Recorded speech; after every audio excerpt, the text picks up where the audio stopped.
Hi, welcome to the LGBTQ review with me, James, and this is Beth. We showcase and review LGBTQIA plus content, and today we're doing some film recommendations. My first recommendation for film is the 2011 documentary Asexual, and A is in like little brackets. Documentary about asexuality. It follows lots of people's lives, has a kind of focal point on a guy called David J, who came out as asexual to his family in 2000. It's really interesting. The film kind of covers media coverage of asexuality and asexuals. It's often like thought of as a joke and everything, especially like in the early 2000s and 2010s. And people like mock them. Deals with lots of stereotypes about that, and also deals with trying to be accepted in the LGBTQ community, which was really interesting. And there's some like scenes at Pride. Some members of Pride are like, "Oh yeah, I just don't get it. I just can't imagine not wanting sex and stuff." And it's just like so many hurdles to overcome. My first recommendation is Judy, the 2019 biopic of Judy Garland with Renee Zellweger. I just want what everybody wants. I seem to have a harder time getting it. One of the best performances I've ever seen. The best performance I've ever seen? No, one of them. Top 7.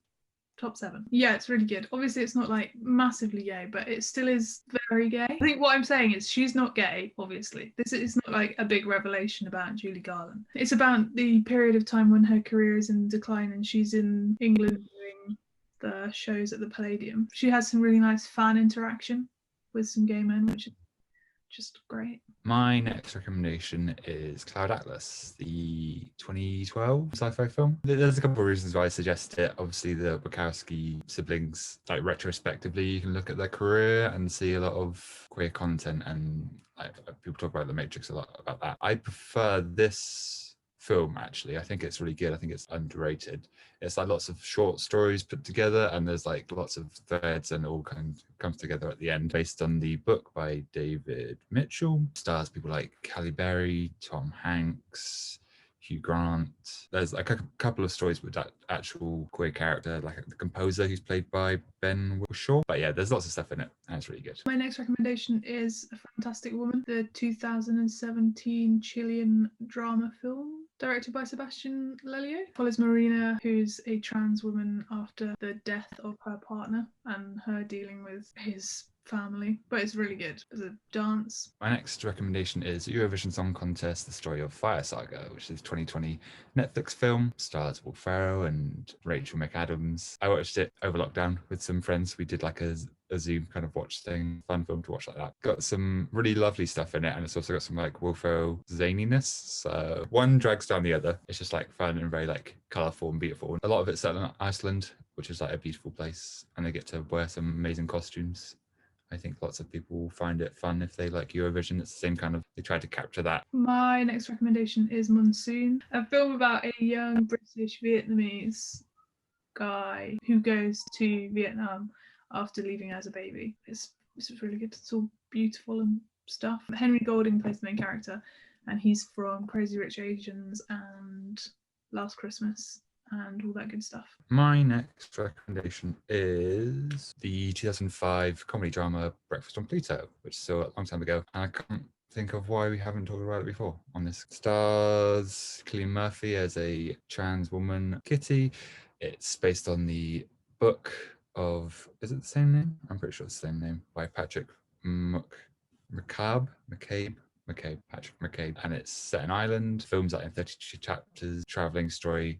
She tries to find love, and her mother goes all over the place. It's set in the 70s, goes to London. I remember watching it as like a nice like Sunday film, low stakes kind of thing, just like a nice ride to go along with. My next recommendation is Fall Back Down, the Canadian activist rom-com written by S.B. Edwards and directed by S.B. Edwards. I think it's really good if you want to watch an independent film with a big inclusive queer family in it. My next film recommendation is To Wong Fu, Thanks for Everything, Julie Newmar. It stars Patrick Swayze, obviously Snipes, and John DiMaggio.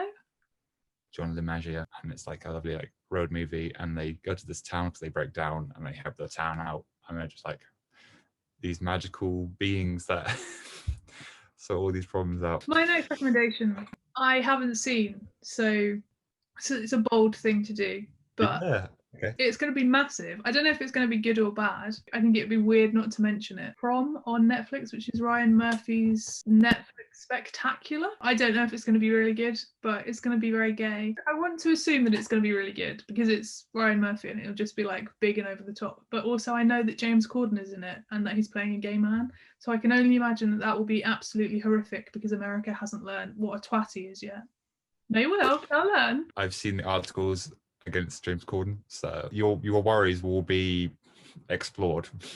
Great. Did you say you have one more? I have one more, which is sort of redundant because it's January, but I want to recommend The Happiest Season, which is the 2020 Christmas film directed by Clea DeVille and written by Clea DeVille and Molly Holland. It's a Christmas movie about Abby and Harper. Abby meeting Harper's parents for the first time. They go back to her mansion to meet her parents. On the way, she's like, by the way, I didn't tell them I was gay. You have to pretend to be my roommate. They tell them that she's an orphan. She is an orphan, but she's also 29, so it's really weird to say that. This is Harper's orphan friend, Abby. Yes, of course. They're there.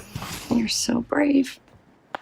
You don't need to be. It's got an incredible cast. Kristen Stewart, Mackenzie Davis, Dan Levy, Aubrey Plaza, Alison Brie, Molly Holland. So many people. I think the writing is really good. It's not what it said it was going to be, so I can understand why everybody's angry about it, but I still think it's very good. Just be yourself, but don't lie. You're a very bad liar. Riley, Harper. This is Abby.